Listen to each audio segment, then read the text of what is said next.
News petrol, सिर्फ सच। नगर रण।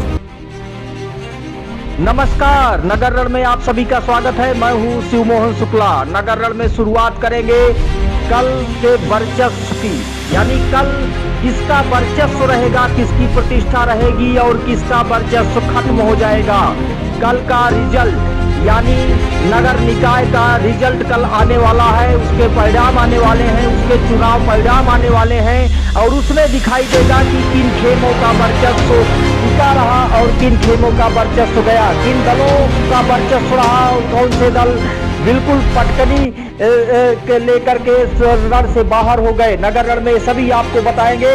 उसके पहले बात करेंगे भारतीय जनता पार्टी की। भारतीय जनता पार्टी में हमने बताया था आपको किस तरह से दलों की उठापटक में किस तरह से दल के अंदर खाने की खबर हमने आपको बताया था कि सांसद संगम लाल गुप्ता वर्सेस भारतीय जनता पार्टी के अन्य नेता, चाहे वो जिला अध्यक्ष रहे हों, चाहे वो संगठन के अन्य नेता रहे हों या पूर्व मंत्री रहे हों या विधायक रहे हों, तो कुल मिलाकर के उनका एक जो खेमा बना था उसके वर्सेस सांसद संगम लाल गुप्ता नजर आए थे।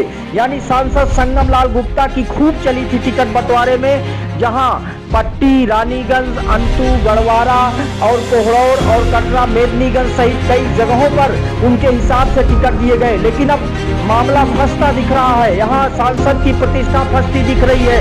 हम आपको ब्रेकिंग में भी दिखा रहे हैं कि सांसद की प्रतिष्ठा फंसती नजर आई है।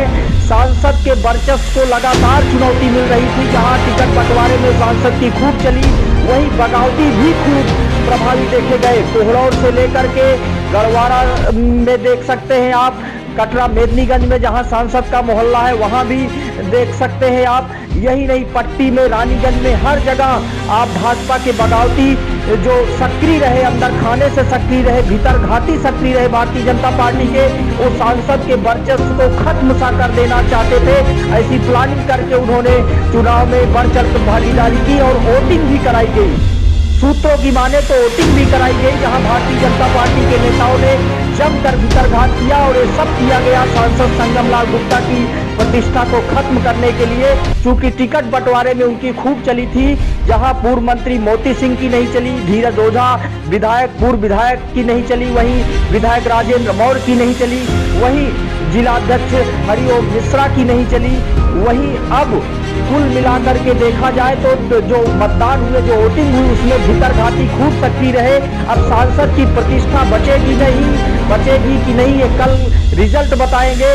सांसद का वर्चस्व रहेगा कि नहीं, कल का रिजल्ट तय करेगा।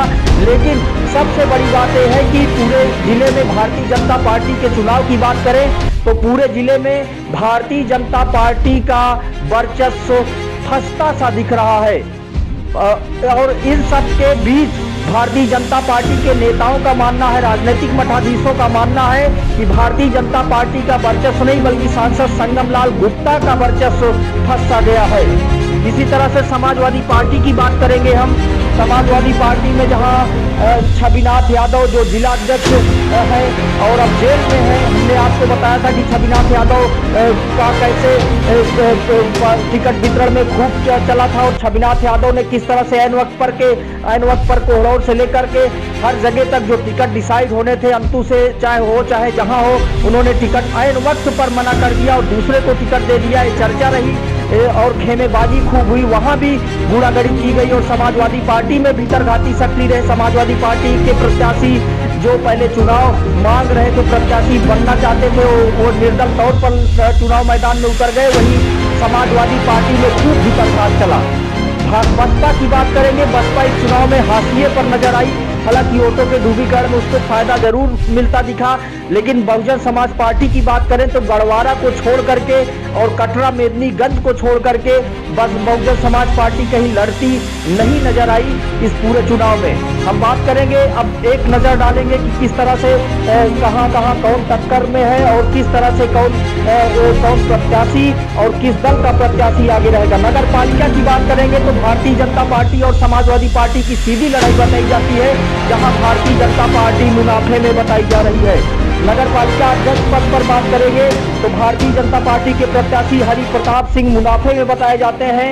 और जीत के गुणा गणित की बात की जाए तो भारतीय जनता पार्टी के प्रत्याशी हरि प्रताप सिंह को राजनीतिक जानकार विजयी बताते हैं। हालांकि समाजवादी पार्टी ने उनको कई टक्कर दी है। कोहड़ौर में बात करें तो भारतीय जनता पार्टी और निर्दल की सीधी लड़ाई है, जहां भारतीय जनता पार्टी को प्रतिष्ठा बचाना एक चुनौती है, क्योंकि संगम लाल गुप्ता के समर्थकों को टिकट दिया गया। इससे आक्रोश पनपा और भीतर घात चला। तो कोहड़ौर में बात करेंगे, भीतर घात चला, जहां निर्दल लड़ाई में आए और भारतीय जनता पार्टी की प्रतिष्ठा फंसी सी नजर आती है। गढ़वारा में बात करेंगे तो बहुजन समाज पार्टी और निर्दल की सीधी लड़ाई बताई जा रही है। हालांकि समाजवादी पार्टी भी यहां लड़ाई में मानती है, लेकिन बहुजन समाज पार्टी और निर्दल की सीधी लड़ाई बताई जा रही है, जहां भारतीय जनता पार्टी लड़ाई से बाहर सी दिखती है। कटरा मेदिनीगंज में बात करेंगे, जो सांसद का मोहल्ला है, तो समाजवादी पार्टी, बसपा और भाजपा तीनों लड़ती नजर आ रही है। इस तरह से समाजवादी पार्टी मुनाफे में बताई जा रही है और समाजवादी पार्टी को लोग हमेशा इस तरह से बताते हैं, राजनीतिक जानकार बताते हैं कि समाजवादी पार्टी ने वोटों में सेल लगाई है। रानीगंज की बात करेंगे तो भारतीय जनता पार्टी और सपा में सीधी लड़ाई दिखती है। वहीं पट्टी में बात करेंगे तो भारतीय जनता पार्टी और सपा में सीधी लड़ाई दिखती है। कटरा गुलाब सिंह में जहां समाजवादी पार्टी और गठबंधन, जो अपना दल और भाजपा का गठबंधन है, उसकी लड़ाई दिखती है। वहीं मानधाता में निर्दल और गठबंधन, जो भारतीय जनता पार्टी और अपना दल इसका गठबंधन है, उसकी लड़ाई दिखती है। यानी मानधाता में भारतीय जनता पार्टी लड़ाई से बाहर दिखती है। अंतु में समाजवादी पार्टी और भारतीय जनता पार्टी की सीधी लड़ाई बताई जा रही है। वहीं ढकुआ में समाजवादी पार्टी और भारतीय जनता पार्टी और निर्दल के बीच लड़ाई बताई जा रही है। सुवरसा में भारतीय जनता पार्टी और निर्दल और सपा के बीच लड़ाई बताई जा रही है। वहीं रामगंज में सपा और भाजपा के बीच लड़ाई बताई जा रही है। पृथ्वीगंज की बात करेंगे तो पृथ्वीगंज में भारतीय जनता पार्टी और निर्दल की लड़ाई बताई जा रही है। मानिकपुर की बात करेंगे तो भारतीय जनता पार्टी और समाजवादी पार्टी की सीधी लड़ाई बताई जा रही है। गोंडा की बात करेंगे, जहां राजा भैया की पार्टी यानी जनसत्ता दल के प्रत्याशी आगे बताए जाते हैं और समाजवादी पार्टी के प्रत्याशी इस चुनाव में दिक्कत में नजर आते हैं, प्रॉब्लम में नजर आते हैं और कहीं न कहीं जनसत्ता दल को बढ़त मिलती दिख रही है। हीरागंज की बात करेंगे तो भारतीय जनता पार्टी और जनसत्ता दल की सीधी लड़ाई दिखती है, जहां जनसत्ता दल बढ़त में दिखती है। बेरोआ में बात करेंगे तो जनसत्ता दल और भाजपा की लड़ाई दिखती है, जहां जनसत्ता दल यानी राजा भैया की पार्टी 3 टाउन एरिया में जहां उन्होंने चुनाव लड़ाया था, तीनों में बढ़त में दिखती है। लालगंज में बात करेंगे तो कांग्रेस और भाजपा में सीधी लड़ाई, हालांकि यहाँ कांग्रेस बढ़त में दिखती है। वहीं अन्य जगहों की जब बात करेंगे, जहां हम आपको सीधी चीजें बता रहे हैं, अन्य एनालिसिस करेंगे, अन्य समीक्षा करेंगे, तो आप पाएंगे कि समाजवादी पार्टी हो, चाहे भारतीय जनता पार्टी हो, चाहे अन्य दल हो, सब में कहीं न कहीं भीतरघात चले हैं। सबसे ज्यादा समाजवादी पार्टी और भारतीय जनता पार्टी में भीतरघात हुआ है, जहां या तो लोग टिकट न मिलने के बाद खुद को प्रत्याशी निर्दलीय तौर पर घोषित कर लिए, बाकायदे चुनाव लड़े, और वहीं भारतीय जनता पार्टी में सांसद वर्सेस अन्य यानी जिला अध्यक्ष, पूर्व मंत्री, विधायक और सभी का एक संयुक्त मोर्चा काम कर रहा था, जहां सांसद की प्रतिष्ठा को चुनौती दी गई, क्योंकि सांसद की खूब चली थी। अब एक कल का रिजल्ट तय करेगा कि सांसद की प्रतिष्ठा बची, भारतीय जनता पार्टी की प्रतिष्ठा बची, समाजवादी पार्टी में सपा जिला अध्यक्ष के ऊपर जो आरोप लगाए जा रहे थे टिकट मनमर्जी से देने की, उनकी प्रतिष्ठा बची, या बहुजन समाज पार्टी वोटों के ध्रुवीकरण में किस तरह से घात लगा रही है, ये देखने वाली बात होगी। आप देखते रहिए नगर रण, सब कुछ बताएंगे, हर रिजल्ट बताएंगे, रुझान बताएंगे, सबसे पहले बताएंगे कि कौन जीता कौन हारा।